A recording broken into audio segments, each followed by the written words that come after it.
নমস্কার, নতুন দিশারি রান্নাঘরে সবাইকে স্বাগত। আমি সুমনা। আজ আমি আপনাদের সামনে ভোগের খিচুড়ির রেসিপি নিয়ে এসেছি। আমরা সরস্বতী পুজো, লক্ষ্মী পুজো কিংবা কালী পুজোতে ভোগের খিচুড়ি কিন্তু আমরা করে থাকি। তো সামনেই সরস্বতী পুজো, কালকেই সরস্বতী পুজো। তো স্পেশালি সরস্বতী পুজোতে কিভাবে ভোগের খিচুড়ি রান্না করা যায় সেই টিপস আমি আপনাদের সামনে দেব, আর স্টেপ বাই স্টেপ কিভাবে ভোগের খিচুড়ি রান্না করলে একদম পারফেক্ট টেস্ট আসে আর এর স্বাদ কিন্তু দারুণ হয়। আপনারা এভাবে টিপস ফলো করে ভোগের খিচুড়ি বাড়িতে করে দেখবেন আর ঠাকুরকে এভাবে করে নিবেদন করবেন, দেখবেন মন ভালো হয়ে যাবে আর আপনার হাতের প্রশংসা না করে কিন্তু পারবে না। আর ঠাকুরকে যখন আপনারা ভোগ দেবেন তো তখন কিন্তু 5 রকম ভাজা কিংবা 7 রকম ভাজা সাজিয়ে ঠাকুরকে ভোগ দেবেন। ভোগের খিচুড়ি রান্না করতে গেলে কিছু ছোট ছোট টিপস দেব, সেই টিপসগুলো ফলো করে যদি আপনারা রান্না করেন তাহলে কিন্তু একদম পারফেক্ট হয়। তাই আপনাদের কাছে অনুরোধ, ভিডিওটা কিন্তু একদম টেনে টেনে দেখবেন না, সম্পূর্ণ দেখার অনুরোধ রইল। কথা না বাড়িয়ে চলুন দেখে নেওয়া যাক আজকে এই ভোগের খিচুড়িতে কি কি আমার লাগছে উপকরণ। প্রথমে আমি নিয়ে নিয়েছি সবজি।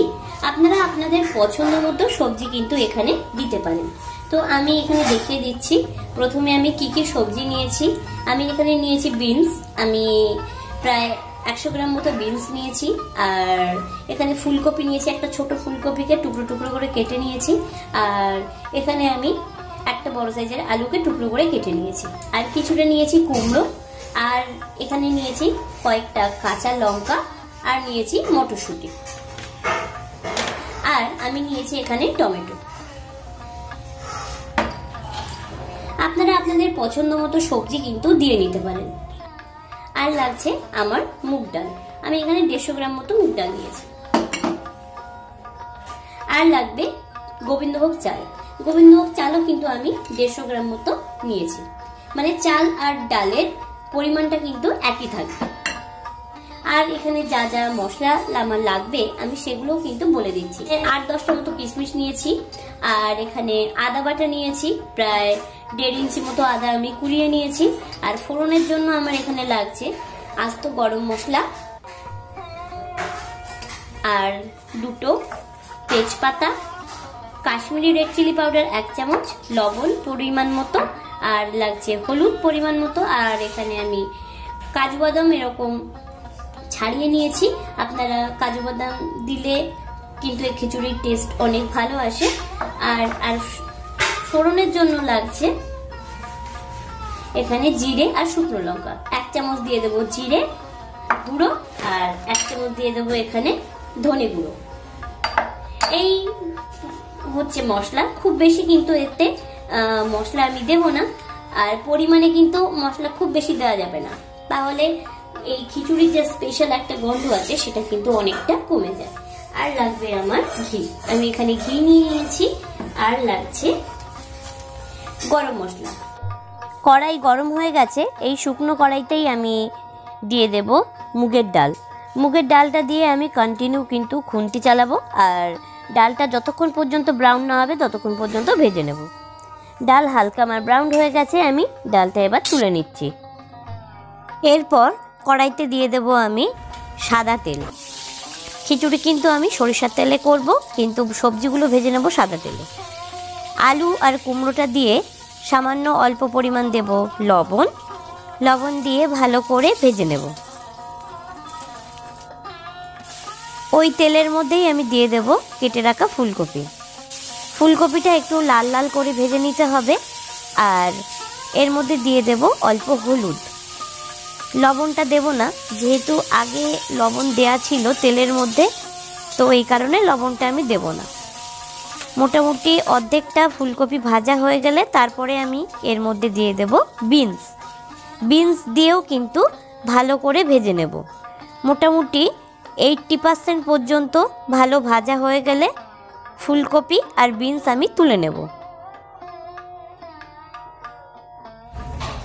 আমার কিন্তু ভেজে নেওয়া হয়ে গেছে। এর মধ্যে দিয়ে দেবো 2টো তেজপাতা ফোড়ন, আর দেবো আস্ত গরম মশলা ফোড়ন, জিরে আর শুকনো লঙ্কা। এর মধ্যে দিয়ে দেবো কেটে রাখা টমেটো। এর মধ্যে দিয়ে দেবো কুড়িয়ে রাখা আদা। দিয়ে দেবো এর মধ্যে জল। এর মধ্যে আমি দিয়ে দেবো 1 চামচ মতো জিরে গুঁড়ো, ধনে গুঁড়ো, 1 চামচ মতো হলুদ গুঁড়ো। জল যদি শুকিয়ে যায় আমি আরেকটু দিয়ে দেবো জল। বারে বারে জল দিয়ে মশলা কষালে সেটাও কিন্তু ভালো লাগে। এরপরে আমি এর মধ্যে দিয়ে দেবো Kashmiri red chilli powder. Kashmiri লঙ্কার গুঁড়োটা দিলে কালারটা কিন্তু খুবই ভালো আসে। দিয়ে দেবো এর মধ্যে কিশমিশ আর দিয়ে দেবো কাজু।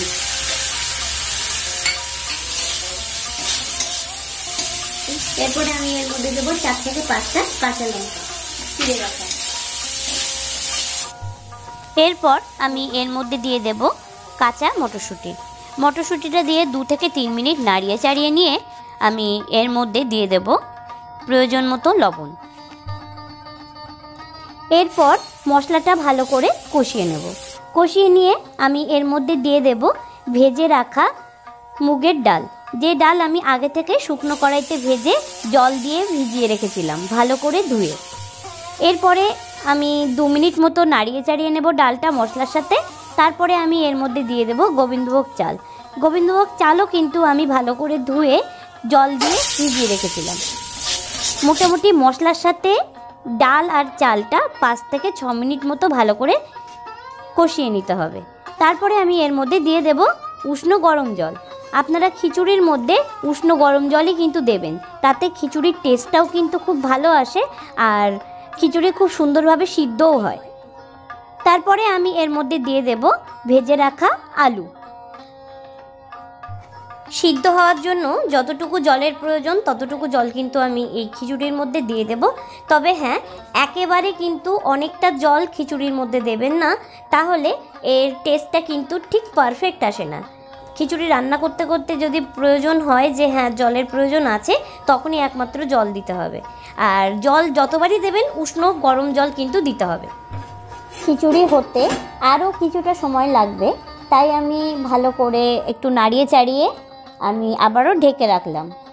5 থেকে 6 মিনিট পরে আমি আবার ঢাকনা সরিয়ে একটু চেক করে দেখলাম যে ডাল আর চালটা এখনও সেইভাবে গলেনি, তাই এর মধ্যে দিয়ে দিলাম আবারও আমি গরম জল।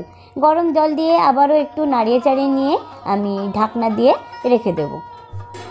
5-6 মিনিট পর আমি আবার ঢাকনাটা খুলে দেখব যে আমার চাল ডালটা কতটা সিদ্ধ হয়েছে। আমি চেক করে দেখে নিলাম যে চাল ডালটা প্রায় 90% মতো কিন্তু সিদ্ধ হয়ে গেছে।